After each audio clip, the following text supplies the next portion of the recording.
Alright, ladies and gentlemen, welcome back to some more Hermit Cave, where I am currently in the process of cooking up some more runes, Rune of Fire, and of course we gotta explode more TNT as well. Today I'm hoping that we're gonna open this portal, and then I hope that we can set this up in a more perfected way. And the reason I'm cooking up these Rune of Fires is because I have been creating one of these so far, mana lenses. These things are basically you can shape the mana lenses into different forms. There's velocity, efficiency, and the one I'm making is potency. And these different lenses enhances the mana spreader. So with this, with this farm that we're gonna set up, or machine, I want them to be as quickly as possible transferring the mana over to the pool, and the lenses, the potency lens will double the amount of mana that the spreader can carry, but it will do it slightly slower. So I'm thinking we'll have 5 of those, and I'm gonna grab another mana spreader. We're gonna try and get the second tier mana spreaders today as well, is the idea. There we go, another mana spreader. I'm gonna have 1 mana spreader per flower, per TNT flower, basically. I think that is a wise thing to do. So for now, let's bind you two. So you and you are bond. Okay, cool. Already with just having 1 mana spreader per thing, I can tell that this is a lot quicker, which is good, because obviously this process generates the mana, but the mana is stuck in the flower. So the challenge is to get it as quickly as possible into a mana pool, basically. And yeah, this seems to be doing the trick with the potency lenses. And I need the mana because I still need to open this thing. So I guess another mana spreader is in order. Last episode I moved the mana to these pools using my mana tablet, but I guess I should just do this to move that to there for now. And I think it's a quarter of mana, and I don't think I need to have it even. Yes, it's staying open. It's staying open. Nice. And it actually doesn't drain a whole lot of power or mana by just being open. Okay, so the very first thing we want to do is throw our book into the elves. And they should return an upgraded one. I saw it and then it disappeared. What the heck? Let's make sure that it doesn't get stuck behind here or something. Because this is not a portal that you go through. This is just a portal that you do trades with. I wonder where it would go, though. That's really strange. You see that? It's like it spawns the book and then it disappears. They are like, no, you're not allowed to trade with us. But why, stupid elves? Here, let me try and stand inside it. Oh, there we go. Okay. That shouldn't be necessary at all. It just looks like the books despawn. Alright, so we want to trade some living wood for dreamwood. And I should be able to just do this. Yes. Okay, so now we're getting the dreamwood, which is what we need to create the upgraded mana spreaders. And I'm going to want 5 of them. It's 6 per each, so that's 30. So that should be enough. And the other thing we need for the upgraded mana spreader is the Elementium ingot. And this is made from just mana steel, I think. I'm not even going to look up the recipe. I'm going to say that I remember this. So again, mana steel is this stuff. And yeah, there we go. Nice. And the one thing we needed for the recipe of the table, which is what we want to do, is this stuff here. An ender pearl or mana pearl turns into pixie dust. So yeah, we can just throw a full stack. It's not like we have a lacking resource of ender pearls. 5 elven mana spreaders. Sweet. So the speed, I don't know if we're going to be able to catch this, because I am using the watch of time here. So I do already speed this up quite a bit, but it is definitely necessary, because like, yeah, our mana is not that quick. But this is the speed of which these spreaders are sending the TNT. Yeah, that is draining at approximately double speed, it looks like, if I remember correctly. And we got a nice pink beam now instead of green. Yeah, that was pretty quick, because now it's already waiting for the next TNT to come in. That's awesome. Okay, that's That's a lot better. I think there is even another tier. I know there is another tier mana spreaders, but that requires a Gaia Spirit and a Dragonstone. Dragonstone is mana. Okay, that's easy peasy. We should probably get a little bit of that as well.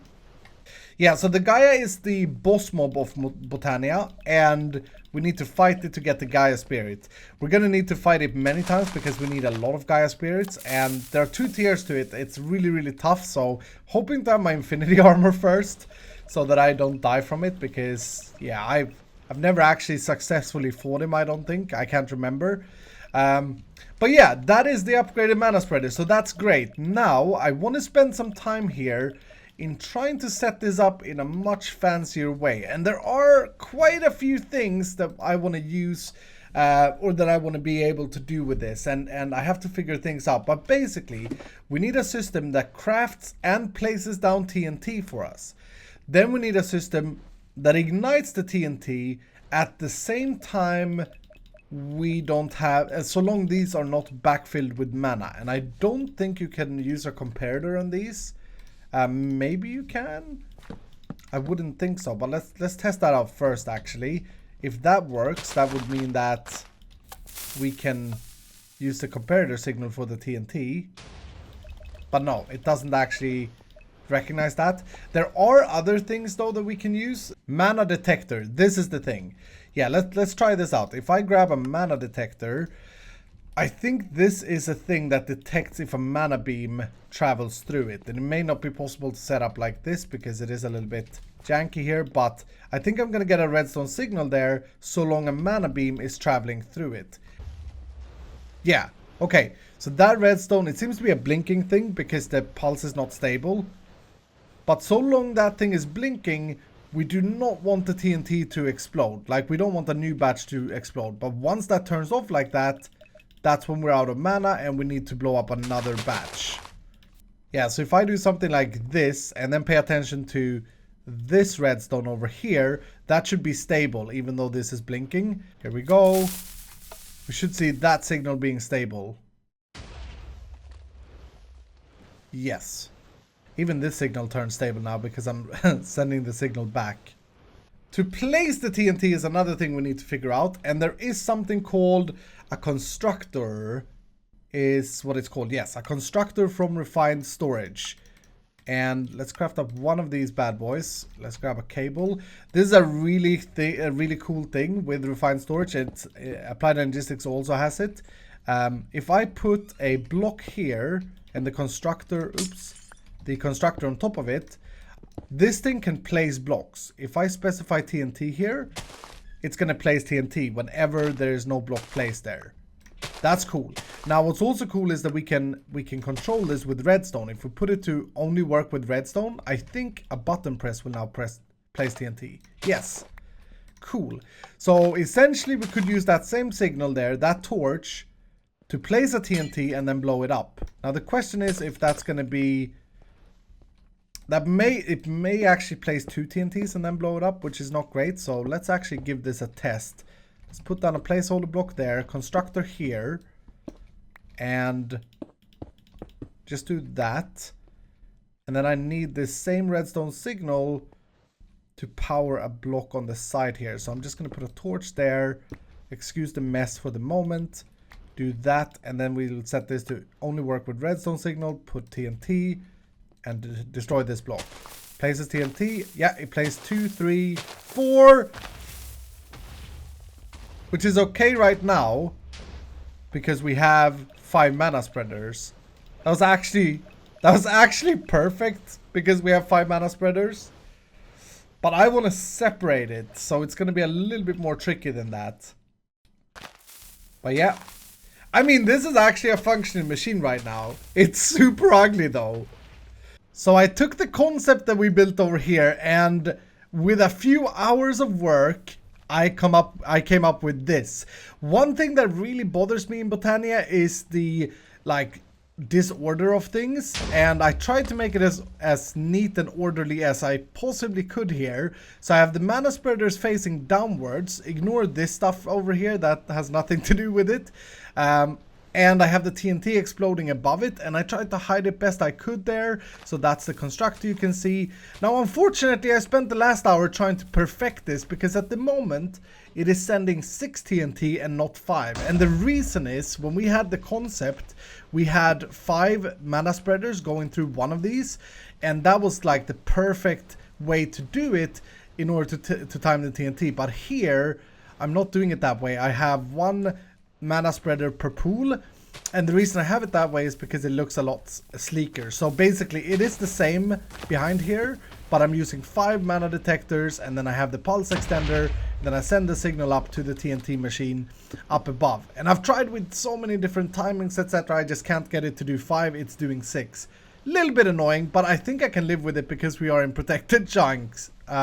So from here, to make it look neat and pretty, I'm then now I'm below the mana pool, so these guys are pulling the mana from the mana pool from the TNT, sending it over here to another Elven mana spreader under the floor that's facing upwards, and that mana spreader is facing something called a mana splitter, this guy here, which splits mana equally into different pools. So this is like the final destination of our energy, is the way I see it, and I think that looks pretty cool. And then we can design like the border around it, and then from here we can take the mana we need for different things up here, hopefully through sparks, through these things here.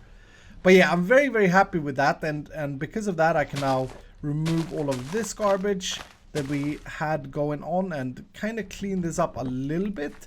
I am going to put a sound block right there, and hopefully that blocks that 6 TNT sound. Yeah, a little bit anyway. It's not as ominous. Good. I've also soundproofed the floor. I spent a little bit of time starting to clean this room up and added this middle console. I think this looks pretty good. I added mana, what are these called? Mana spreaders from these mana pools. And they are aiming up in the ceiling. Because again, I really like when things in Botania is straight. It's like a super challenge to me to try and decorate Botania, but it is fun. It is fun. So at the moment, this guy here shoots into this guy, which is then in the ceiling, so I don't really care if it's not super straight. And that shoots into this spreader, which then targets this runic altar. So now we have that set up so I can use the runic altar again.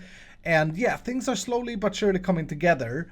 It is a little bit dark at the moment. By the way, I used quartz slabs here, and the reason I'm doing that is because I want to try and keep the styles vanilla-esque. Not vanilla, as you can see here, as you can clearly see, but vanilla-esque. I don't want to go overboard with all the super cool blocks that you can use, because basically it's a tough process to do. But yeah, it is a little bit dark. So I was thinking, in Botania they have these shimmer flowers, glimmering, yeah, glimmering. These here, which is basically a flower connected with glowstone. And I wanted to try this out for a light source. Let's make a few red ones just because red is cool. And then I can take that and I can make it into like a floating island. Yeah, like this. I need a pasture seed for that, so that's grass. Which I, for some reason, have. Oh, it's probably when I did the Ender IO. Anyway, this is how you make pasture seeds. These can be used to grow grass, like normal grass, which is cool. But I need that, and I needed this and dirt, and then boom. This should give us a little floating island. Oh yeah, a little floating, well, looks like a mushroom actually. It doesn't even look like a flower. And that gives off a light source. So maybe that could be like the center of the Botania room here. Yeah, I think I like that. I need to remove like the random torches and stuff for that to look really good though. Cover that up, remove this thing. Because I don't want any torches in here basically. And if I remove all of them, obviously that's the only light source. That's looking sweet though. I gotta say, that is looking pretty awesome. Maybe I want to put it higher up. But I kind of like... Oh, it like tilts to the side as well. Yeah, I like the center station as like our mana storage. Maybe I want to try and get some wood colors in here as well. So if we are to stick with Botania stuff, we should use living wood.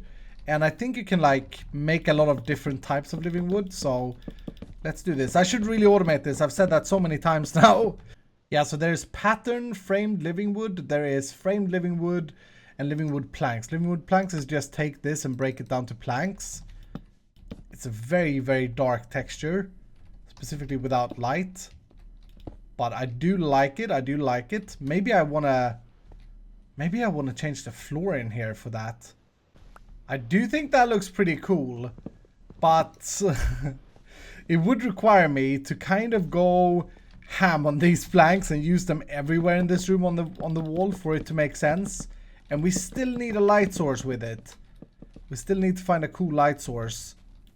You know what? Let's go ahead and create our first Botania usable thing. We have, in this pack, we have a lot of like scepters and wands and stuff. And we have already got the swapping wand. But there is another one from Botania which does the same. The Rod of the Shifting Cross. This thing here. And I think this is not much nicer than the swapping wand. So I want to create this. It requires me though to have a rune of air and autumn. Ugh. I think I have a rune of air. Rod of the Shifting Crust. Didn't have the wood. Okay, there we go. Rod of the Shifting Crust. Now this runs out of mana and our mana tablet can provide it with mana. But basically, this does what the swapping wand does. So let's grab our living wood planks. Because what I want to try here is make the entire walls living wood. So let's just go ahead and do this. Ah, nice. So nice. Oop, no, I messed up. I messed up. Okay, and that may be why the swapping wand is better, because you can, I guess you can change one block at a time here as well. But yeah, I wouldn't have made that mistake with the other wand. Maybe we should mix in some living rock as well. I'm not a big fan of this block. I don't think that it looks awesome, and way back in a series called Survival Stories, I built a massive hanging Garden of Babylon base for Botania, and I used this stone, so I got a little bit burnt out on it, but I don't think I've used it since. And now there seems to be bricks. I can't remember there being bricks of it. Here's what I'm thinking. Maybe we make the bottom part of this, and my goodness, the inventory, whenever I play Hermit Cave, the inventory is a mess. But here's what I'm thinking. The bottom half of this, and I'm actually going to use the swapping one for this. The bottom half could be this. And then the top half, the wood, split with that nice line. And that may actually look pretty sick. Yeah, I do kind of like that actually. I think I'm going to go with that. Alright, so to do this then, to get all the wood and to get all the living brick for this, we're going to have to set up a farm. We're going to have to automate the pure daisies, which I've been looking forward to. So the task at hand is to build a machine that places stone around one of these and wood around the other one. And then when it changes, we wanted to break that and put it in storage, right? And remember we used the constructors to place blocks. We placed the TNT up there. We can use these and we can put these in the floor. That's not how I put them in the floor. We can put them facing upwards by doing this. So we could have constructors placing the blocks. And then there is another block called the deconstructor, which will do the opposite. It will deconstruct a block, this thing here. Now this one can whitelist, I'm pretty sure. Yes, we can set this to mode whitelist and say only accept living rock or living wood. And then we set this one to place only stone or wood. And by doing that, this block will place a stone, and then once it switches, this will break it and put it in the system. That's the way I like to automate these, and that's the way we're going to do it here. So I prepared a little bit. I got 64 of these. I only need 16, but I got 64. And we're going to run this off of a sensor or detector.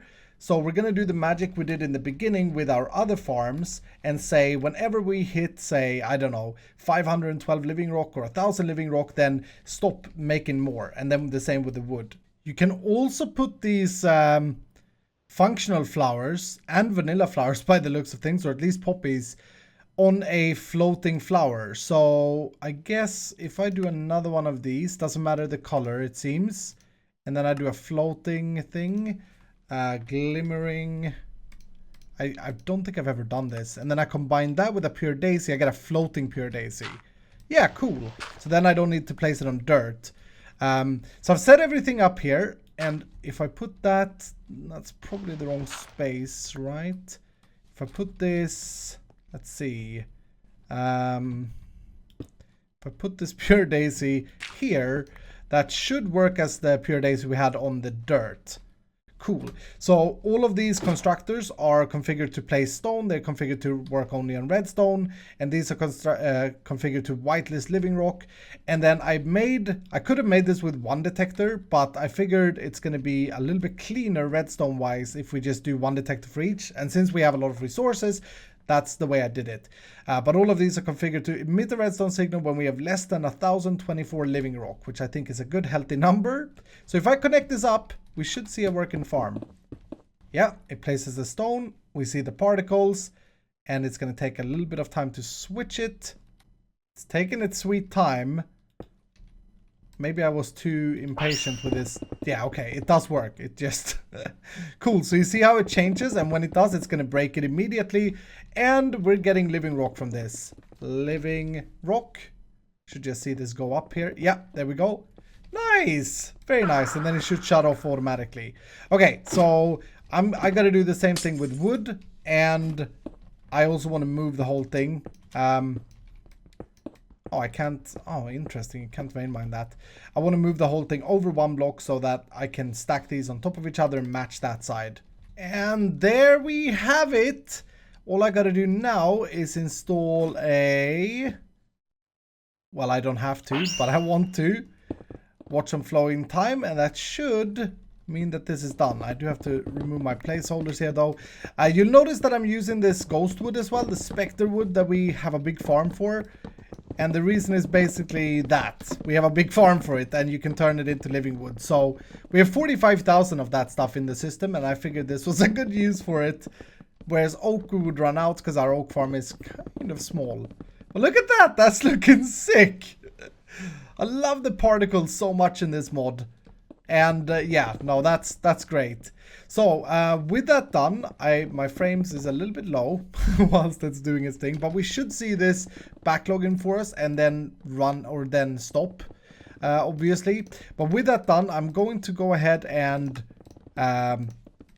complete the design of this room according to the plan we laid out. So the white stuff on the bottom and the wood on the top like that, I think anyway. I'll see if I change my mind. So this stopped doing its thing whilst I was building the room here, but I did change out all the walls, etc., and this stopped doing its thing, and that's because we've hit the threshold that we set. Should I now take out a stack of living rock, that immediately starts doing its thing again. That is so cool. I really like having demand farms, and if I put it back, of course it's gonna stop. Let's try the wood as well. Yeah, there goes the wood. I don't know why, it's just very satisfying to have farms that work that way. Now, I'm not gonna lie, I'm not completely happy with this room. I know I still have to move that. We gotta make a ceiling. We gotta move this. But I'm not completely happy with how it looks with the brown and this. Maybe it is because it's not lit up properly yet. So maybe that will help. And maybe it's because the ceiling isn't installed. And maybe it is because the floor kind of doesn't fit in. This whole gray stuff doesn't fit in. I got a crazy idea of making the floor out of living rock. Which again, remember, this is a block that I don't necessarily like very much. But I'm going to try something here. So my idea would be to have a floor that is made out of this. Oh, yeah, I remember now why I don't like it. Look at that repetitive pattern. Yeah, I really don't like that. So what about quartz? Would quartz be a cool thing? Quartz is going to make this place look even more like a bathroom, isn't it? Because I'm not going to lie, it does look a little bit like a bathroom with the white rocks on the bottom. I may just be overthinking this though. Okay, tell you guys what. I went with the quartz floor and I went with the living planks ceiling, and I moved the portal. The room still looks very, very, very weird. Very, very much like a toilet. I'm not sure if I'm loving it. But tell you guys what. Let's try and light this up using these awesome cool flowers. So I made a couple of them, and I think I just want to place them around the place at different heights and different depths. And I made my favorite ones in terms of look.